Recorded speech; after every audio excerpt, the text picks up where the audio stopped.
This is Favors Financial Topics, various topics. Know your life vision. So when you know the vision you have for your life, you are unlikely to allow someone to disrupt and distract. And these are the types of people, the disruptors and the distractors when it comes to finances are always the types of people who need money. And it can be a little bit here and there, or it can be big. I'm always suspicious of the person who needs $25 every week. They got a full-time job, they got other little hustles and things like that, but somehow they need $25 from you for gas money every week. It doesn't have anything to do with the $25. It has everything to do with controlling your finances. I once had a family member, when I got my school money, she always managed to want to have part of my school money. And then it was my fault. I told her what I got every semester. And so then I would offer it too, because a lot of times people like that like to say, well, I didn't ask you to give me any money. I didn't ask you to give me any money. But in some ways they are asking. They'll put forth this little statement and then listen to you breathe, right, to see if you're going to respond. It's like the negotiator tactic. Never be the first one to respond. And so they disrupt. It's not just so much that they are disrupting your money flow or anything like that. They are disrupting your learning process to the point that you never progress. And so be careful about those people. That's why you need to have a life vision for yourself and then begin studying your finances and what you already earn. You earn $50,000 a year. Okay, just because you earn $50,000 a year doesn't mean that that other person earns $50,000 a year, unless you're taking care of a parent or something. I don't know. But people like to use your money to fund their lifestyle. And so that is a disruption not only to your money flow, because money is unintentionally going out. It's not serving a purpose. It's just that the person wants to have your money. It's not like they had a flood in their home and the flood insurance won't pay because of the location of the home. And you may say, well, I got a couple of thousand that I can give you, and then you can live here. It's not like it's like that.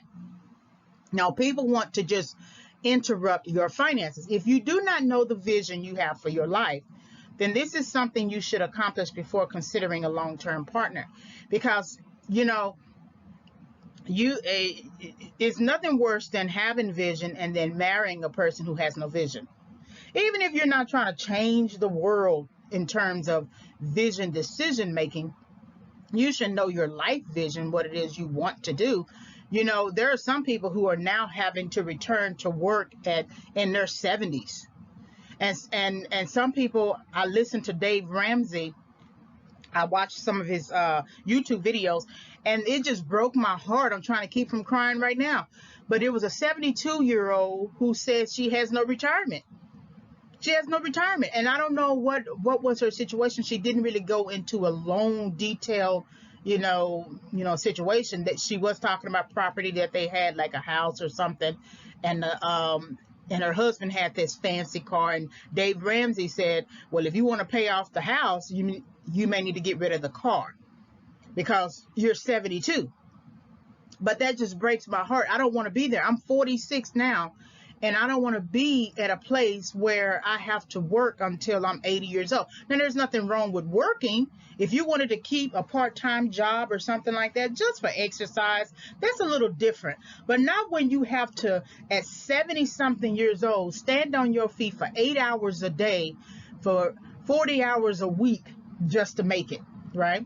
Your vision is your purpose for living and navigating this life. Therefore, you must ask yourself if a long-term or short-term mating strategy will hinder you from accomplishing that purpose. And so if I hear a lot of dating coaches sort of advising listeners on YouTube sometimes.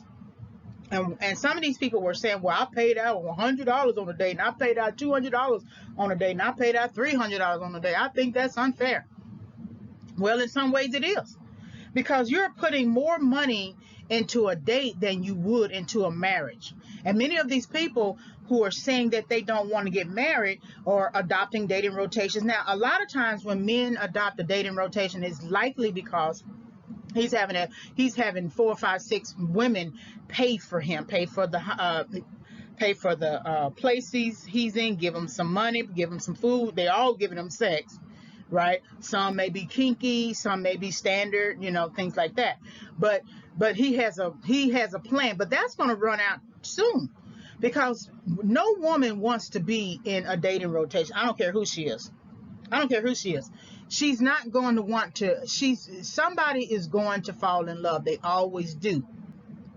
But I wanted to make a note of that, because people are shelling out hundreds of dollars for a mere date, and you don't even know if you're going to see that person again. You don't even know if you're going to date that person beyond the first date. I think you should go Dutch. If he still wants to be a gentleman, let him be a gentleman in some other ways or whatever. But if he's insisting on paying, I don't know, you may have to let him pay, because he might be one of those types of men who has a provider mentality. But he can't also expect sex either. And that's sort of like the catch-22 there. So know your life vision. All right. Hopefully you were able to gain some insight from this series topic. Like, subscribe, and visit. Like the video, hit the notification bell for future videos. You can visit my website, which is still in development, reginayfavors.com. You can always email me with a question, reginayfavors@yahoo.com. You will be able to purchase the book by the end of October 2021. I'm hoping that I will have it completely revised, rather. It is already written and done. I just have to edit it. It is Overcoming Setback: 5 Keys for Entering and Exiting Correction. Thank you for visiting the channel. Coming soon is my new book that I am working on presently, and hope to complete by the end of the year, December 2021, preferably February 2022, and that is Favors: Financial Recovery, Psychological Approaches to Overcoming Financial Setback, with some workbook elements. So it is it will be the book that will support the audio series, although I have developed the audio series prior to actually writing the book. So be on the lookout for this new book. When it comes out, when I finish, I will create an audio introduction to the book. Thank you again for visiting the channel.